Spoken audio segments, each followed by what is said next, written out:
Muy buenos días, buenas tardes, buenas noches.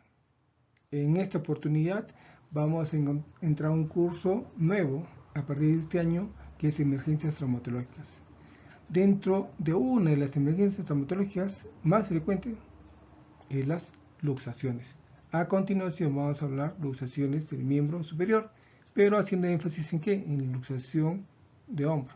¿Por qué? Porque es la luxación más frecuente de todo el organismo. Entonces, ¿qué tenemos que hacer? ¿Por qué necesitamos aprender? No queremos asustarnos cuando llego y ahora ¿qué hago? No puede suceder como este gráfico. Entonces, ¿qué tenemos que hacer? Saber diagnosticar y saber reducir. Entonces, ¿cuáles son las competencias esas? Saber diagnosticar, o sea, saber diagnosticar las luxaciones. Indicar los exámenes auxiliares. Y saber cómo se aplica una reducción. Saber las técnicas. Entonces, ¿cuáles serían las agendas del día de hoy?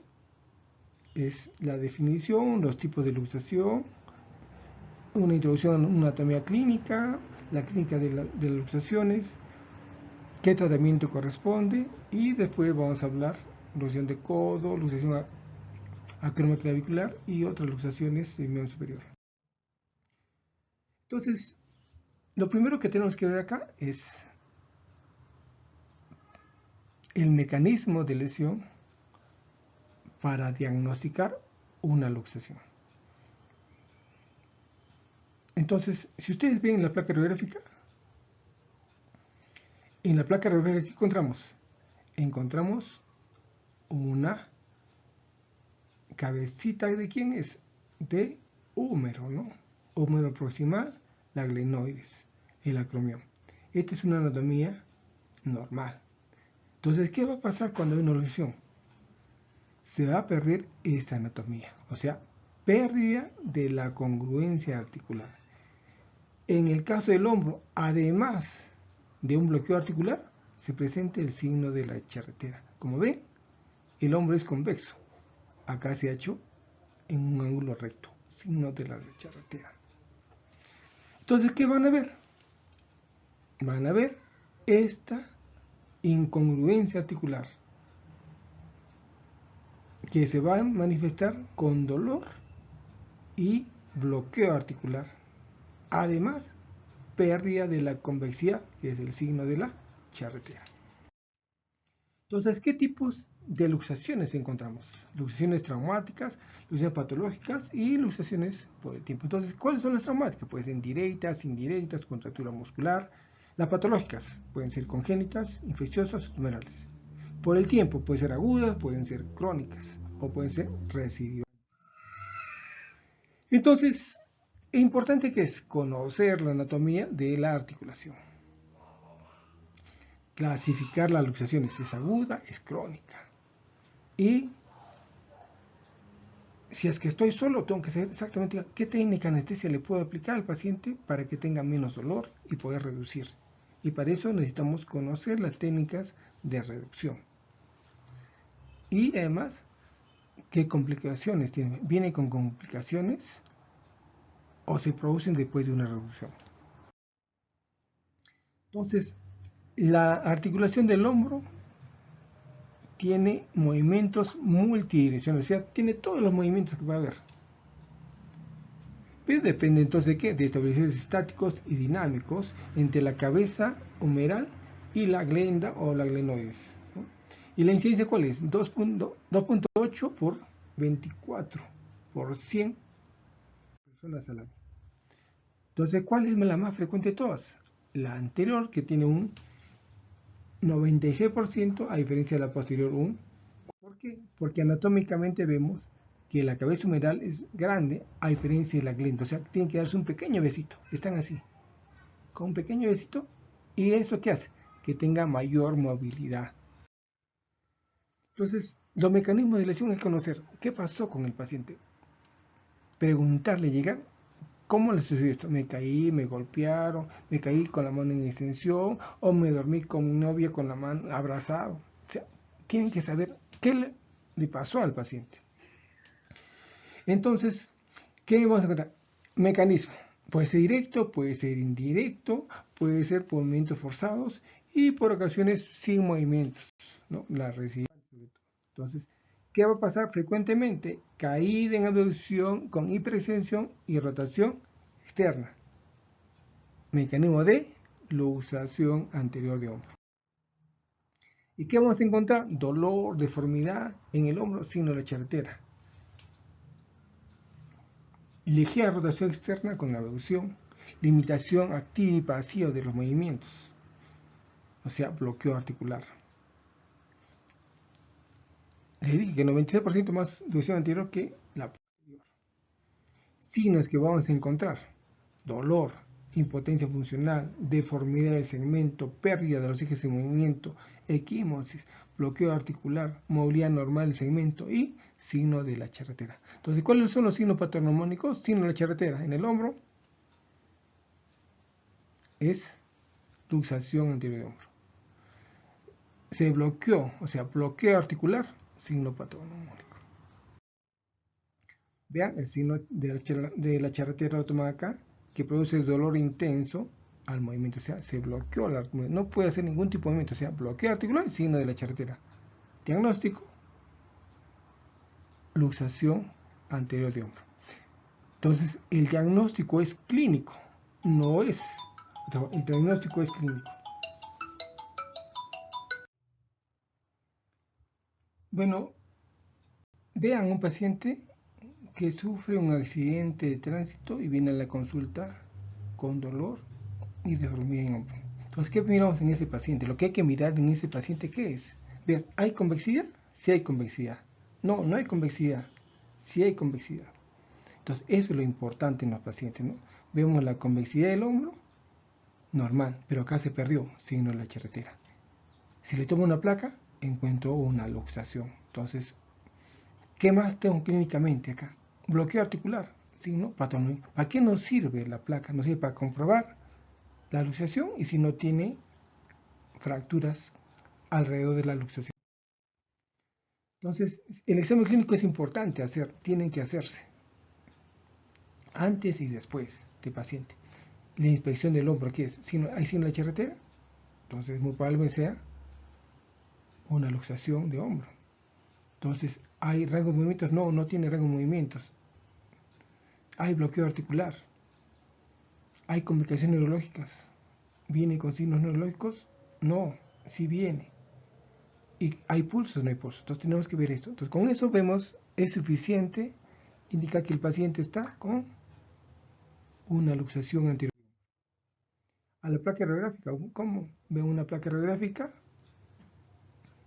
normal. Pero entonces, la placa radiográfica confirma la sospecha de nosotros, pero además ve si hay unas complicaciones alrededor de la fractura, alrededor de las luxaciones.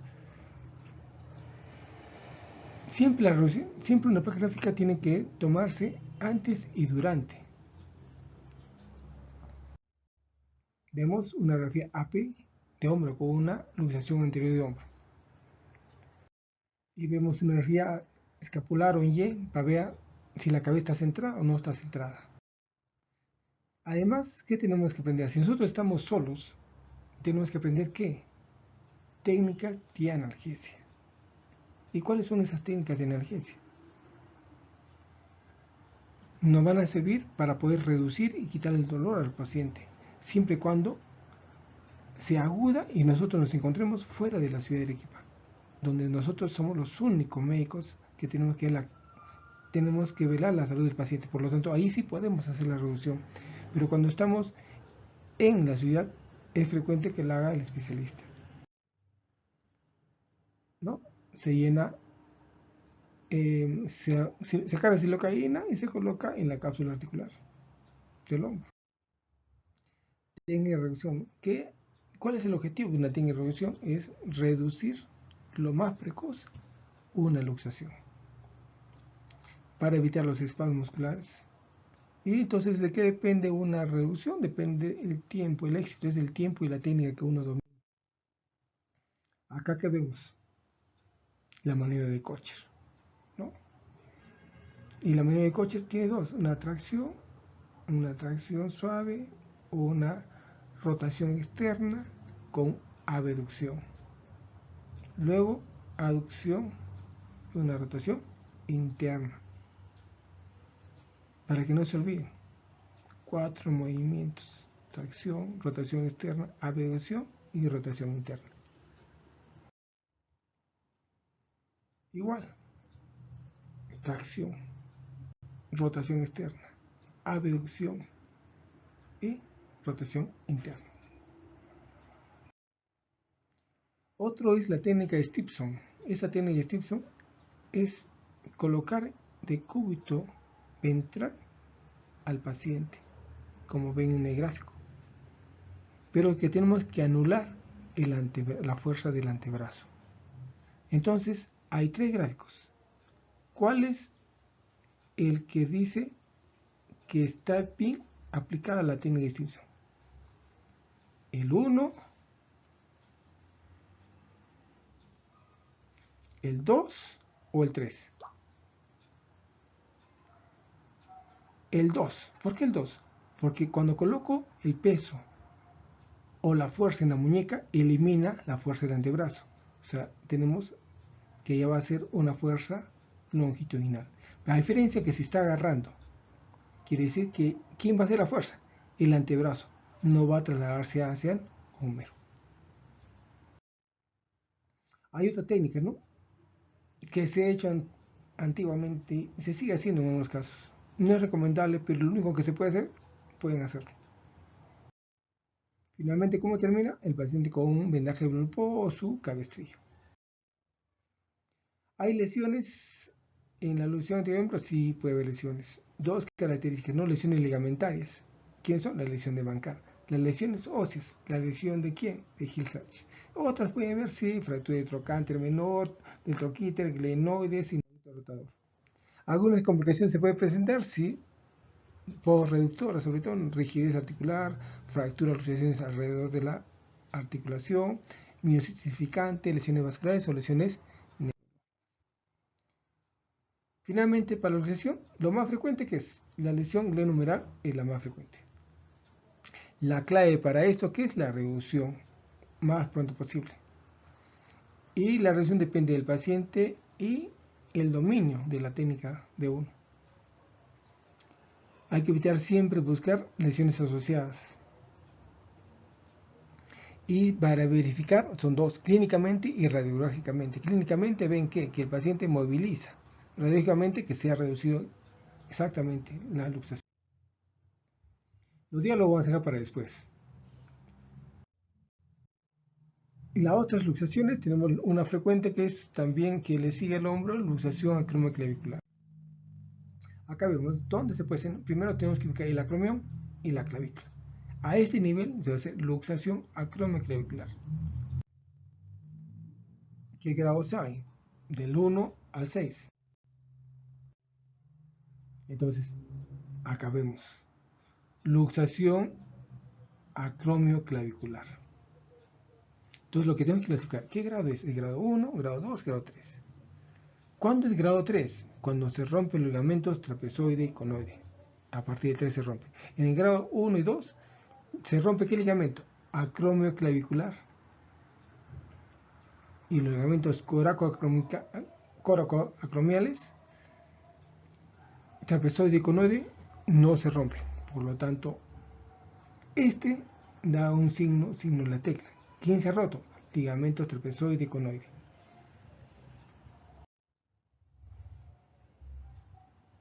¿Cuál es la lesión a este nivel? Signo de tecla. O sea, puede ser grado 3 en adelante. Cuando solo tiene una lesión acromioclavicular, no hay signo de la tecla. Otra luxación es la del codo. El codo nunca se luxa en flexión, es la posición más estable, pero se luxa en extensión o por traumatismo directo, como ven en el caso. ¿Y qué vemos? Que el olecranon se va hacia posterior y va a producir deformidad y bloqueo articular. Entonces vemos en la placa y vemos que está luxado. Si es agudo, lo más fácil es reducir. Se fija el húmero y se hace tracción al cenit. y se reduce. ¿Cuándo me doy cuenta que se redujo? Cuando el paciente recobra los movimientos. ¿Y para qué nos sigue la placa? Para ver que no haya complicaciones. Luxaciones mixtas, ¿no? Luxofractura. Esta es una luxofractura de Monteggia. ¿Fractura de quién? Del cúbito, con luxación proximal del radio. Luxación de Galeazzi. Vemos fractura diaficiaria de radio, con una luxación radiocubital distal. En la mano, sobre todo en los huesos del carpo, va a cambiar un poco todos los síntomas. Van a tener un poco de dolor, pero va a tener los movimientos, no hay el bloqueo. Pero va a tener dolor. Entonces, tenemos que sospechar. Sospechamos hay que tomar una placa radiográfica. ¿Cuál? Una radiografía lateral de carpo. Y vemos que el semilunar luxado. El tratamiento es quirúrgico. En la mano también puede producir otra cosa a nivel del carpo metacarpiano. La primera, carpo metacarpiano. Vemos la articulación en silla de montar. Trapecio con el primer metacarpiano, o sea, del pulgar. Hay que reducir. Luxación metacarpo falángica del pulgar. Hay que reducirlo. Luxaciones interfalángica proximal o distal. Hay que reducirlos y fijarlos. Entonces, eso sería con respecto a todo lo que sea miembro superior. Muchas gracias.